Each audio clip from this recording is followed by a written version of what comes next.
Hello friends, master brain पर आपका welcome है। हम लोग 10th क्लास का ट्रिग्नोमेट्री पढ़ रहे हैं। देखिए इसका एग्जाम्पल नंबर 2 बहुत इंपॉर्टेंट एग्जाम्पल है, ध्यान से समझिए। देखिए इसमें आपको क्या गिवन है, if angle B and angle Q are acute angle, ये दोनों एंगल एक्यूट हैं, such that sine B equal to sine Q, ये आपको गिवन है। Then prove that angle B equal to angle Q, ये आपको दोनों एंगल को इक्वल प्रूव करना है। चलिए सबसे पहले हम लिख लेंगे गिवन। आपको गिवन क्या है, sine B equal to sine Q, और प्रूव आपको करना है angle B equal to angle Q.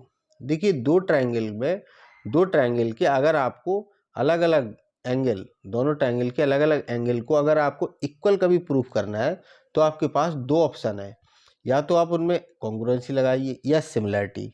अब देखिए कॉन्ग्रुएंसी लगाने का यहाँ पर कोई स्कोप नहीं है, ना ही एंगल को हमें प्रूव करना है, साइड को इक्वल हम बता नहीं सकते, ठीक है। तो यहाँ पर हम सिर्फ और सिर्फ सिमिलरिटी लगा सकते हैं। और सिमिलरिटी में भी देखिए, सिमिलरिटी में क्या होता है, ट्रायंगल छोटा बड़ा हो सकता है, आपको हम पढ़ चुके हैं अभी सिमिलरिटी। लेकिन सिमिलरिटी में क्या होता है, उनके रेशियो बराबर होते हैं, ठीक है। और यहाँ पर जो आपको साइन कॉस टेन कॉट दिए जा रहे हैं, ये रेशियो ही है। तो इसका मतलब हम इनमें साइड में रेशियो लगा सकते हैं। यदि हम दोनों ट्रायंगल की साइड का रेशियो बराबर प्रूव कर दें तो दोनों ट्रायंगल सिमिलर हो जाएंगे। जब सिमिलर हो जाएंगे तो हम CPST से दोनों ट्रायंगल के एंगल को इक्वल प्रूव कर देंगे। तो देखिए यही आपको करना है। तो चलिए सबसे पहले इसका प्रूफ करना स्टार्ट करते हैं। कैसे इसको प्रूफ करेंगे, तो आप लिखेंगे प्रूफ। सबसे पहले जो आपको गिवन है हम उसी से रिजल्ट बनाने की कोशिश करेंगे। देखिए आपको क्या गिवन है, आपको गिवन है कि sine B equal to sine Q, ठीक है। साइन बी का यहाँ से आप रेशियो लिखिए, साइन बी। देखिए इसके साथ ये इस बी एंगल की बात की जा रही है तो ये AC परपेंडिकुलर होगा। यहाँ आर की बात की जा रही है, एंगल आर, तो ये इसका परपेंडिकुलर होगा PQ। तो साइन का रेशियो हमें पता है क्या होता है, परपेंडिकुलर अपॉन हाइपोटेन्यूज। तो यहाँ पर आप लिखेंगे साइन बी के लिए परपेंडिकुलर है आपका AC और हाइपोटेन्यूज है AB। तो यहाँ से हमने लिख लिया AC अपॉन AB। और यहाँ पर साइन V और साइन Q, देखिए इस एंगल को हम Q, क्वेश्चन में Q दिया है तो यहाँ पे मैंने R लिख दिया था, इसको सही कर लो। ये एंगल Q है आपका, ठीक है, PQR। तो यहाँ से आप साइन Q लगाइए तो परपेंडिकुलर आपका हो जाएगा PR, और आपका जो हाइपोटेन्यूज है वो हो जाएगा आपका PQ, ठीक है। यहाँ से हम लिख लिया PR और PQ का रेशियो। देखिए इसके बाद आप ध्यान से अगर देखेंगे क्वेश्चन को तो आप देखिए AC और AB ये एक ही ट्रायंगल की साइड्स हैं, एक ही ट्रायंगल की साइड हैं। और यहाँ पर देखिए PR और PQ ये भी एक ही ट्रायंगल की साइड है। लेकिन हमें तो दोनों ट्रायंगल में कंपैरिजन करना है, इसकी साइड और इसकी साइड, इसकी साइड इसकी साइड। तो यहाँ पर हम क्या करें, ऊपर तो लिखेंगे एक ट्रायंगल के रेशियो, ट्रायंगल की साइड, नीचे लिखेंगे उसके दूसरे ट्रायंगल की साइड, ठीक है। तो यहाँ पर आप इन दोनों वैल्यू को शिफ्ट कर सकते हो आप। तो यहाँ से लिख लीजिए आप AC, यहाँ पर हम PR ले आए, AC upon PR equal to इस AB को यहाँ पर शिफ्ट कर दिया, AB अपॉन PQ। यहाँ पर देखिए अब AC और PR का रेशियो, ये AC है ये PR है, इसका रेशियो इक्वल रख दिया हमने AB और PQ। ये AB हाइपोटेन्यूज यहाँ से है और AB हाइपोटेन्यूज यहाँ से है, तो इन दोनों का रेशियो, ये दोनों का रेशियो बराबर है, ये हमें गिवन है। इसकी AC साइड और इसकी PR साइड का रेशियो बराबर है किसके, AB और PQ साइड्स के। अब देखिए ये दोनों रेशियो बराबर हैं तो हम ऐसा एज्यूम कर सकते हैं कि ये दोनों रेशियो किसी एक थर्ड वैल्यू जो रही होगी उसके बराबर होंगे, ऐसा हम लिख सकते हैं। बिल्कुल ऐसा लिखा जा सकता है, ठीक है। इसके बाद आप देखिए अगर हम इस वैल्यू को यहाँ से हाइड कर लें तो ये कह सकते हैं हम कि AC और PR का रेशियो इक्वल टू K के, बिल्कुल कह सकते हैं। तो यहाँ से आप लिख सकते हो, ये रिजल्ट लिख सकते हो कि AC इक्वल टू होगा KPR के, बिल्कुल यहाँ से हमने लिख लिया। ऐसे ही AB और PQ ये बराबर है किसके, K के। तो यहाँ से आप AB को लिख सकते हो ए बी इक्वल टू हो जाएगी आपकी के पी क्यू। ठीक है, ये दो रिजल्ट हमने यहाँ से लिख लिए। अब देखिए यहाँ पर अगर हम पाइथागोरस थ्योरम लगाएं, हमें जो ट्रायंगल गिवन है, इन ट्रायंगल में अगर हम पाइथागोरस थ्योरम लगा दें तो यहाँ से हम जो हमारी तीसरी साइड का रेशियो चाहिए उस साइड को निकाल सकते हैं, हम बिल्कुल निकाल सकते हैं। यहाँ से हम सी बी या बी सी साइड का रेशियो निकाल सकते हैं बिल्कुल।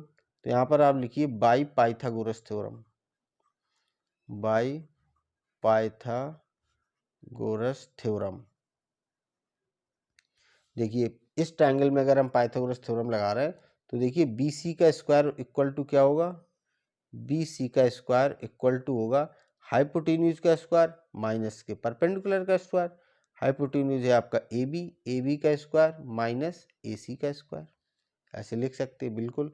अगर हम इसका यहाँ से स्क्वायर यहाँ से ट्रांसपोज कर दें दूसरी साइड तो क्या बन जाएगा, ये रूट बन जाएगा। तो बी सी इक्वल टू हम लिख सकते हैं ए बी का स्क्वायर माइनस ए सी का स्क्वायर, और ये वैल्यू आ जाएगी आपकी अंडर रूट में। ठीक है, ऐसे लिखा जा सकता है। देखिए ठीक दूसरे वाले ट्रायंगल में अगर हम दूसरे वाले ट्रायंगल को देखें, इसमें भी हम पाइथागोरस थ्योरम लगा दें, और हमें किसका रेशियो चाहिए, हमें इस साइड का रेशियो चाहिए आर क्यू का। तो यहाँ से आप आर क्यू का रेशियो निकाल दीजिए। आर क्यू का रेशियो इक्वल होगा परपेंडिकुलर का स्क्वायर पी क्यू का स्क्वायर माइनस पी आर का स्क्वायर, पी आर का स्क्वायर। यहाँ से भी हम आर क्यू निकाल देंगे। आर क्यू इक्वल टू हो जाएगा पी क्यू का स्क्वायर माइनस पी आर का स्क्वायर, और ये वैल्यू आ जाएगी आपकी रूट में। ठीक है, अब देखिए हमारे पास दो साइड्स का रेशियो तो हमारे पास है ए सी और ए बी का। इस ए सी और पी आर का रेशियो देखो ये हमें गिवन है, ये हमारे पास है ए सी और पी आर का रेशियो बराबर है किसके, इसके ए बी और पी क्यू के रेशियो। अब तीसरा रेशियो हमें चाहिए, ये आपका बी सी का रेशियो और क्यू आर का रेशियो। ये हमने बी सी और क्यू आर हमारे पास है, तो इसका हम रेशियो निकाल देते हैं। इसका रेशियो निकालने के लिए क्या करें, इन दोनों को हम डिवाइड कर देते हैं। तो यहाँ से हम लिख लेंगे यहाँ से क्या, बी सी और हमने आर क्यू का रेशियो निकाल दिया यहाँ से। तो बी सी की वैल्यू आपके पास है, देखिए बी सी आपके पास है अंडर रूट में A B square minus A C square, लिख लीजिए आप A B square minus A C square, ये वैल्यू आपकी रूट में है। और इसके ओवर में वैल्यू कौन सी है, आर क्यू की। आर क्यू की वैल्यू लिख दीजिए पी क्यू का स्क्वायर माइनस पी आर का स्क्वायर। ठीक है, अब देखिए यहाँ पर आपने एक रिजल्ट निकाला था क्या, ये देखिए ए सी और ए बी। तो यहाँ से हम ए बी और ए सी की वैल्यू इसमें शिफ्ट कर सकते हैं, बिल्कुल कर सकते हैं, क्योंकि ये दोनों किसके बराबर हैं, के पी आर और के पी क्यू के। देखिए यहाँ पर इनकी हम वैल्यू रख सकते हैं। देखिए ये हमें ये भी पता है, अगर अंडर रूट दो वैल्यू पर लगा जाए तो हम एक साथ एक ही वैल्यू पर अंडर रूट लगा सकते हैं। ठीक है, तो ये सारी वैल्यूज को हम एक ही रूट के अंदर रख रहे हैं। देखिए ए बी की जगह हम रख सकते हैं के पी क्यू, तो ये स्क्वायर में है तो ये भी स्क्वायर में हो जाएंगी, तो ये वैल्यू हो जाएंगी के स्क्वायर और पी क्यू का स्क्वायर। इसके बाद माइनस ए सी की वैल्यू रख दो। ए सी की वैल्यू क्या है, के पी आर, तो इसका भी स्क्वायर हो जाएगा, तो के स्क्वायर और पी आर का स्क्वायर, ये आ जाएगी वैल्यू। और इसके डिनोमिनेटर में इस वैल्यू को हम सेम रखेंगे, पी क्यू का स्क्वायर माइनस पी आर का स्क्वायर। अब आप यहाँ से देख रहे हो क्लियर, दोनों में के स्क्वायर है, यहाँ से हम के स्क्वायर कॉमन ले सकते हैं। देखिए हमने यहाँ पर के स्क्वायर कॉमन ले लिया, तो यहाँ पर ब्रैकेट में क्या बचेगा आपका, P Q square minus P R square, और आपके डिनोमिनेटर में बचेगा P Q square minus P R square. यहाँ से देखिए ये दोनों वैल्यू सेम है, तो ये दोनों वैल्यू एलिमिनेट होकर क्या बना देंगी, 1। इससे इसको 1 टाइम डिवाइड किया जा सकता है, और 1 का इसमें मल्टीप्लाई करोगे तो के स्क्वायर ही बचेगा। तो यहाँ से के स्क्वायर आ गया आपका रूट के अंदर। ठीक है, अगर हम इसका स्क्वायर रूट निकालेंगे तो क्या मिलेगा आपको, के। यहाँ से आप देख सकते हो, देखिए आपको बी सी और आर क्यू का रेशियो आपको के बराबर मिल गया। ठीक है, और जो रेशियो आपको पहले से आपके पास है वो भी के बराबर है। AC और AB का AC और PR का रेशियो और AB और PQ का रेशियो ये भी के बराबर है, और जो अभी आपने रेशियो निकाला ये भी के बराबर है। तो यहाँ पर आप इन तीनों रेशियो को एक साथ लिख सकते हो। आप चाहो तो इसको इक्वेशन 1 नाम देके, और जो अभी रिजल्ट निकाला इसको इक्वेशन 2 नाम देके ऐसे भी लिख सकते हो। From equation 1 and 2, from equation 1 and 2 क्या लिख सकते हो आप, AC का रेशियो PR का रेशियो बराबर है AB और PQ का रेशियो, ये बराबर होगा आपका BC और RQ के रेशियो। अब देखिए इस ट्रायंगल की तीनों साइडों का रेशियो इक्वल हो गया। अगर किसी ट्रायंगल की तीनों साइड एक निश्चित रेशियो में है, ठीक है, तो वो दोनों ट्रायंगल कैसे ट्रायंगल हो जाते हैं, सिमिलर ट्रायंगल। तो आप यहाँ पे लिखेंगे देयरफॉर ट्रायंगल ACB ये सिमिलर है ट्रायंगल PRQ। ठीक है, ये बात कैसे लिखी जाती है आप इसके सिमिलरिटी वाले लेसन में अच्छे से सीख चुके हैं, तो ये लिख सकते हैं आप। और ये किस वजह से लिखा हमने, इसका रीजन भी लिख देंगे। Corresponding sides are equal are proportional, सारी करस्पॉन्डिंग साइड्स किस में है, प्रोपोर्शनल में है, इसलिए हम यहाँ पर सिमिलरिटी लगा सकते हैं। ठीक है, तो इसके बाद आपको जो प्रूफ करना है वो आप CPST से लिख सकते हो कि इक्वल होगा। तो हम यहाँ से लिख देंगे एंगल B इक्वल होगा एंगल Q के।